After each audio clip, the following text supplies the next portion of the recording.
Let's talk about who's winning in WNBA free agency so far, because it's only been a week and a lot has changed. We started off the week with a huge trade announcement. The Chicago Sky announced that they have traded their star player Angel Reese to Atlanta Dream. Atlanta receives Angel Reese and the rights to swap a 2028 first-round pick with the Chicago Sky, and the Chicago Sky received Atlanta's 2027 and 2028 first round pick outright.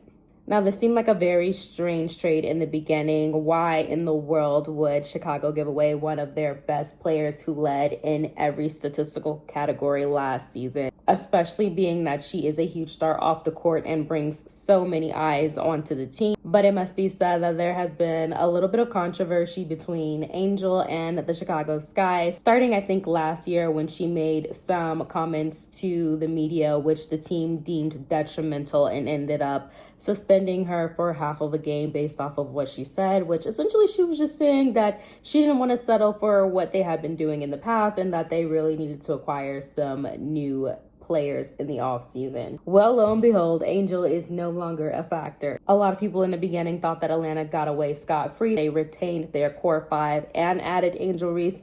They gave away 2 first-round picks, but no one is really expecting for the Atlanta Dream to not be competitive over the next 2 years. We're not really expecting those 2 first-round picks to be worth much.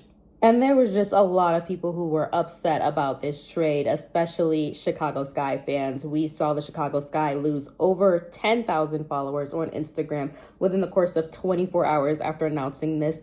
Their page was flooded with hate comments. And on the flip side, the Atlanta Dream gained over 20,000 followers on Instagram following this announcement, and her jersey for Atlanta has sold out within the first hour.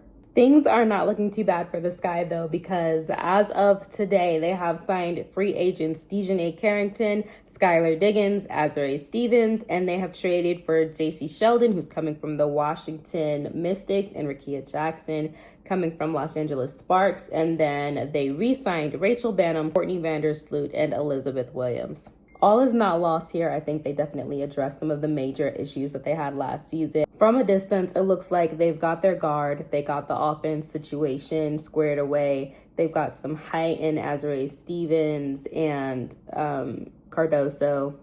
They've got defense coming from Dejanay Carrington. They've got Rachel Bannum shooting from 3. Elizabeth Williams as a backup in either the 4 or the 5. Also some veteran leadership there. And then, of course, you have the legend, Skylar Diggins. So who won this trade? Meanwhile, the Atlanta Dream were able to keep Brianna Jones, Ryan Howard, Naz Hillman, Alisha Gray, Jordan Canada, and then they signed Isabel Borlas to a rookie contract. She has been performing very well overseas. So far, the biggest disappointment for Atlanta is that they were not able to keep Brittney Griner, but their loss is our gain.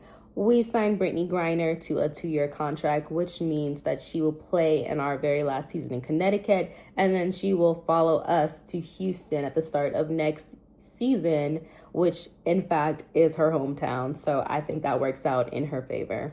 So far, the biggest movement this free agency has come out of Chicago. So I'm excited to see how the Connecticut Sun managed to catch up